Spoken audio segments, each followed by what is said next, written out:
Page number 18. Miss Slippery. Given below are extracts from the story of a lonely girl who is teased by classmates in school.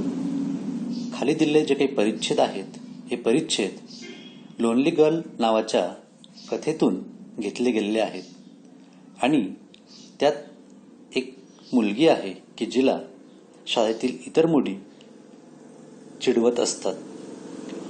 Because she is upset and unnerved due to certain problems at home.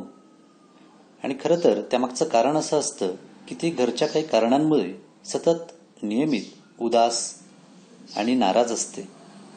She is unable to do any task well. तिला कुठलंही काम ती अगदी योग्य पद्धतीने चांगल्या पद्धतीने ती पूर्ण करू शकत नाही. The story tells us what happens next. आणि ही कथा त्याच मुलीची आहे. त्या मुलीबाबत पुढे काय होतं ते आपण या कथेतनं अभ्यासणार आहोत. Part first. I got ready and went to school. In the first period, our class teacher, who taught us English, told us to take out our composition notebooks. मी तयार होऊन शाळेत गेली. आता मी, who is this I means me. We will find out the name of that girl. I would like to tell you the name of the girl. That is Siley. This is whenever the word I will come in the story. That girl is Siley and she is telling the story. Sayali नावाची मुलगी आपल्याला ही कथा सांगते आहे. ती म्हणते की मी तयार होऊन शाळेत गेली. पहिली तासिका आमच्या वर्ग शिक्षिकेंची होती आणि त्या आम्हाला इंग्रजी शिकवतात. इंग्रजी शिकवायच्या आणि त्यांनी सांगितलं की इंग्रजीच्या कंपोजिशन नोटबुक्स आपल्या दप्तरातनं काढा. इंग्रजीच्या कंपोजिशनच्या वह्या, निबंधाच्या वह्या दप्तरातनं काढा. आय टूक out the mathematics notebook by mistake. माझ्याकडून चुकून गणित विषयाची वही काढली गेली. I replaced it quickly but the teacher perhaps had kept the gauge fixed on me. आणि मी ती वही तात्काळ बदलली पण, परंतु त्या शिक्षिका माझ्याकडे एकटक नजर रोखून बघत होत्या. शी shouted, "Come here with your book, Siley. Here we have given the name. Here is the name of the girl, Siley. It is the name of the girl." And teacher shouted, "Come here with your book, Siley. तुझं पुस्तक घेऊन इकडे ये, सायली." असं शिक्षिका ओरडल्यात. I obeyed her, but her angry looks made my legs tremble, and when I reached her chair, the notebook fell on her feet. मी त्यांच्या आज्ञेचं पालन केलं, परंतु त्यांच्या त्या रागीट कटाक्षाने माझ्या पायांचा थरकाप उडाला आणि जेव्हा मी त्यांच्या खुर्चीजवळ पोहोचले त्यावेळेला माझ्या हातातनं नोटबुक त्यांच्या पायावर पडलं. Some girls laughed so loudly. The teacher thought that I had dropped the notebook on purpose. आणि काही मुली ते बघून मोठ्याने हसल्या. शिक्षकांना असं वाटलं की मी ती वही मुद्दाम त्यांच्या पायावर पाडली. She stared at me with an all-devouring look. ते माझ्याकडे अतिशय खाऊ की गिळू अशा नजरेने बघायला लागल्या. म्हणजेच ऑल डेवरिंग लुक म्हणजेच फ्रायटनिंग लुक. अगदी रागाने बघायला लागल्यात. "Go and stand near your seat," she yield. Yield म्हणजे मोठ्याने ओरडणे. त्या ओरडल्यात, "जा आणि तुझ्या जागेजवळ, तुझ्या बाकाजवळ उभी राहा." I kept standing punished for the hole period.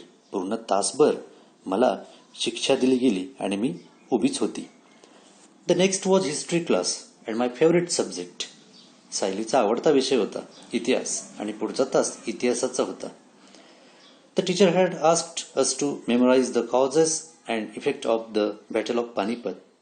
शिक्षकांनी आम्हाला पानिपतच्या युद्धाची कारणं आणि परिणाम ही पाठ करायला सांगितली होती. I was well prepared. She begin telling all of us one by one. आणि मी पूर्णतः तयारी केली होती. शिक्षकांनी आम्हाला एक एक करून विचारायला सुरुवात केली. When my turn came, I went blank. The teacher gave me a stern stare while I stood there still with my head hanging down in shame. Now, I went blank. Went blank means forgot everything. आणि जेव्हा माझी term आली, माझी वेळ आली उत्तर द्यायची, त्यावेळेला मी तर पूर्णपणे सर्व विसरून गेली. आय वेंट ब्लँक म्हणजे मला काहीच आठवत नव्हतं. She didn't remember anything. Then the teacher give a stern stare. आणि मग त्यांनी मला एक अतिशय कडक कटाक्ष माझ्यावर टाकला आणि मी तिथंच अगदी स्तब्ध, काही हालचाल न करता, एक शब्द न बोलता माझी मान खाली घालून, शर्मेने मान खाली घालून मी तिथंच उभी राहिली. Mama and Papa continued their never-ending tips. So, the problem was this. This was the actual problem and that was at home. खरं तर ही खरी समस्या होती आणि ती घरी होती. सायलीच्या अशा वागण्यामागे तिचे आईवडील सतत अगदी क्षुल्लक कारणावरून भांडायचे. टिप्स मीन्स अगदी क्षुल्लक कारण, लहान वादविवाद, slight arguments. Papa used every opportunity to express his annoyance. आणि जे वडील आहेत, तिचे वडील, ती म्हणते की जे पप्पा आहेत माझे, की ते राग व्यक्त करण्याचा अगदी एकही संधी सोडत नव्हते. Mama on her part did not allow any such occasion to slip without turning into a vociferous quarrel. आणि त्याचबरोबर आई सुद्धा तितकीच अगदी एकही संधी ती भांडण्याची सोडत नव्हती आणि प्रत्येक क्षुल्लक कारणाचं ती एका मोठ्या वादात रूपांतर, मोठ्या भांडणात करत असे. The quarrel was between the two but the punishment inevitably descended on a third one, that is me at school. आणि या दोघांच्या भांडण्याचा परिणाम अगदी तिसऱ्यावर व्हायचा, तो पण न टाळता येण्यासारखा. It was इनएव्हिटेबली. आणि तो निश्चितपणे तो तिसऱ्यावर व्हायचा आणि ती तिसरी होती मी. इट मीन्स सायली, असं सायली म्हणते. आणि तो परिणाम शाळेत व्हायचा. What ever and where ever I heard raised voice I felt as if mama and papa wear quarrelling. आता जिथं जेव्हा मी एखादा मोठा आवाज ऐकायची, त्यावेळेला मला असं वाटायचं की हे मम्मी आणि पप्पा म्हणजे आई आणि बाबा यांच्यातलंच भांडण चालू आहे की काय. Sometimes, even in the midst of silence, Mama's screams came piercing through my ears, and whenever I heard Mama's high-pitched yells, my legs quivered. अगदी काही वेळेला अगदी शांततेमध्ये सुद्धा आईची आरोळी माझ्या कानांच्या आरपार जायची आणि जेव्हा केव्हा मी आईची मोठ्याने मारलेली आरोळी ऐकायची, तेव्हा माझे पाय क्विवर्ड म्हणजे थरथर कापणे, माझे पाय थरथरायचे. One day I was coming down the school stairs. Somebody from the top gave a frantic scream. I fell and came tumbling down about 7 steps. एकदा मी शाळेच्या पायऱ्या उतरत असताना वरून कुणीतरी एक अगदी मोठ्याने आरोळी दिली की ज्याच्याने मला भीती वाटली आणि मी पायऱ्या उतरताना घरंगळत 7 पायऱ्या खाली घरंगळत पडली. My elbows and knees were badly bruised. My new frock was torn on the seams. माझे कोपर आणि गुडघे हे सोलले गेले होते, जखमी झाले होते आणि माझा नवा फ्रॉक पण शिलाईवर उकलला होता म्हणजेच फाटला होता. When I reached home, Mama shouted, I am sick of you. When will you stop making me pay through my nose for such extravagant losses? आणि जेव्हा मी घरी पोहोचली तेव्हा आई माझ्यावर ओरडली की केव्हा तू हा अतिरिक्त खर्चाचा भार करायला थांबवणार आहेस. किती दिवस मी असा अतिरिक्त पैसा तुझ्यावर खर्च करायचा, असं म्हणून आई माझ्यावर ओरडली. And then mama seized me by the arm, gave me a good jug and seated me on the bed. She fetched an antiseptic lotion and applied it to my elbow and knees, but did not hug me.